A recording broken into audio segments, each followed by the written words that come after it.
예수님께서 베드로와 야고보와 요한 세 명의 제자를 데리고 산으로 올라가셨습니다. 그리고 산에서 영광스럽게 변화되셨어요. 그래서 우리가 이 산을 변화산이라고 합니다. 학자들이 변화산을 이제 지금 있는 다볼산이라고 하는데요. 제가 이제 거기 한번 가봤는데 차를 타고도 한참을 꼬불꼬불 올라가야 됩니다. 거기를 걸어간다고 하면은 얼마나 힘이 들었겠어요. 주님은 그 제자 3명 데리고 힘들게 산으로 올라가셨어요. 왜 주님이 힘들게 산을 올라가셨을까요? 이 같은 내용을 기록하고 있는 누가복음 9장 28절에 보면은 주님이 산에 올라가신 이유가 나옵니다. 예수께서 베드로와 요한과 야고보를 데리고 기도하시러 산에 올라가사 그랬습니다. 그러니까 주님은 기도하시려고 힘들게 산으로 올라가신 겁니다. 여러분, 기도하는 데는 힘이 듭니다. 기도하려면 힘이 들어야 됩니다. 왜냐하면 기도는 되는 것이 아니거든요. 기도는 하는 것입니다. 이것이 본문이 주는 첫 번째 메시지입니다. 우리는 기도하려고 노력을 해야 됩니다. 시간을 내야 되고 또 결심을 해야 되고 기도하는 그 순간에는 마음을 모으고 하나님을 간절히 바라봐야 됩니다. 여러분, 힘들고 어려워도 기도하러 나오시는 있는 자리에서 기도하는 성도들이 되시기를 축복합니다. 두 번째로 기도하면 변합니다. 오늘 말씀하면 기도할 때 주님이 영광스럽게 변하셨거든요. 기도하면 변합니다. 슬픔이 변해서 기쁨으로 변합니다. 걱정, 근심이 변해가지고 평강으로 변합니다. 기도하면은 교만이 변해서 겸손이 됩니다. 기도하면은 두려움이 변해서 이 담대함이 되는 겁니다. 기도하면 우리의 삶의 환경의 문제가 해결되는 변화의 역사가 일어납니다. 우리가 바쁘고 힘들어도 기도해야 될 이유가 바로 여기 있습니다. 기도해야지 변하기 때문입니다. 여러분, 기도하는 가운데 내가 변하고 우리 가정이 변하고 우리 삶의 지경이 변화되는 은혜가 있기를 주의 이름으로 축원합니다. 자, 주님께서는요, 이처럼 베드로, 야고보, 요한 핵심 제자들을 이끌고 변화산으로 가셔가지고 기도와 변화를 그들로 경험하게 하셨어요. 주님만 경험한 게 아니라 그 제자들로 하여금 이걸 경험하게 하셨어요. 여기에 또 이유가 있습니다. 왜 그러냐? 첫째, 기도하고 변해야지 고난을 감당할 수 있기 때문에 그렇습니다. 오늘 말씀 2절에 이렇게 시작하잖아요. 엿새 후에 라는 시간 표현으로 이 말씀이 시작됩니다. 그러니까 변화산 이 사건은 엿새 후에 전에 있었던 어떤 사건과 밀접하게 연관이 되어 있다는 그런 뜻입니다. 지금 엿새 전에 어떤 일이 있었느냐?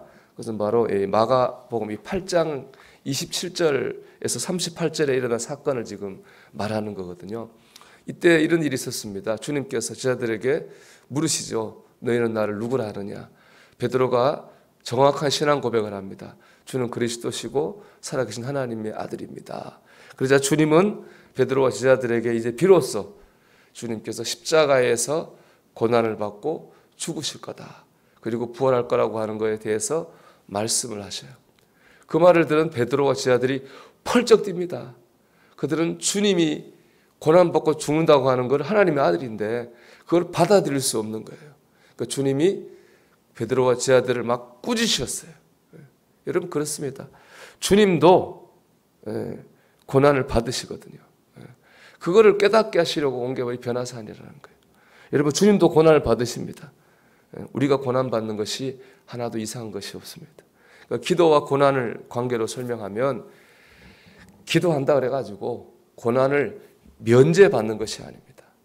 기도하면 대신에 고난을 이길 힘을 얻습니다. 겟세마네 동산을 한번 생각해 보십시오. 주님 기도하기 전날 겟세마네 동산 기도하셨잖아요.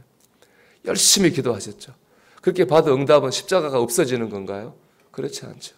십자가 고난을 감당할 힘을 주님은 겟세마네에서 기도를 통해서 얻으셨습니다.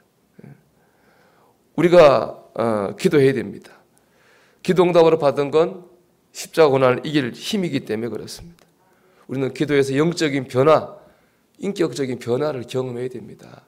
그래야지 우리에게 오는 이 고난과 유혹을 감당할 힘을 얻습니다. 여러분 어려움을 붙잡고 기도하십시오. 하나님께서 그 어려움을 이길 힘을 주실 줄로 믿습니다. 두 번째, 사명을 감당하기 위해서 기도하고 변해야 됩니다. 엿새 전에 일어났던 사건을 다시 보면 주님이 이제 십자가 고난에 대해서 말씀하신 다음에 주님께서 십자가 지신 것처럼 우리도 우리 각자에게 십자가가 있다 이렇게 말씀하십니다. 마가복음 8장 34절인데요.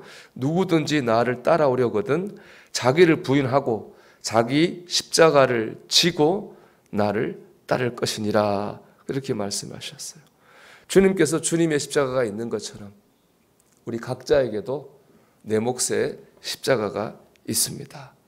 이 십자가 사명이죠. 이 십자가 사명을 감당하기 위해서는요, 기도해야 됩니다. 기도로 변화돼야지 이 십자가, 내 십자가를 감당할 수 있습니다. 주님께서 우리에게 주신 사명은 마태복음 4장에 나오는 것처럼 사람 낚는 어부입니다.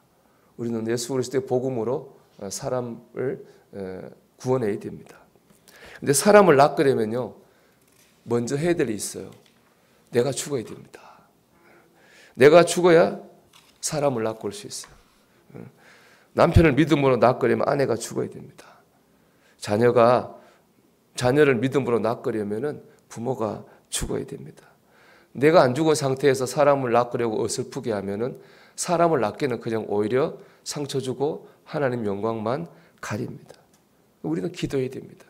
주님, 내가 죽어서 예수가 살게 해주세요. 주님, 내가 변화돼서 영혼을 살리게 해주세요. 기도할 때 우리는 우리에게 주신 내 몫의 십자가를 감당할 수 있습니다. 주님 그걸 알게 하시려고 베드로, 야고보, 요한을 부르셔서 기도하게 하시고 변화를 경험하게 하신 겁니다. 힘내서 기도하십시오. 그래서 여러분 변화를 경험하십시오. 그 변화를 통해서 영혼을 구원하고 다른 사람들에게 선한 영향력을 전할 수 있는 그런 저와 여러분이 되기를 주의 이름으로 축원합니다.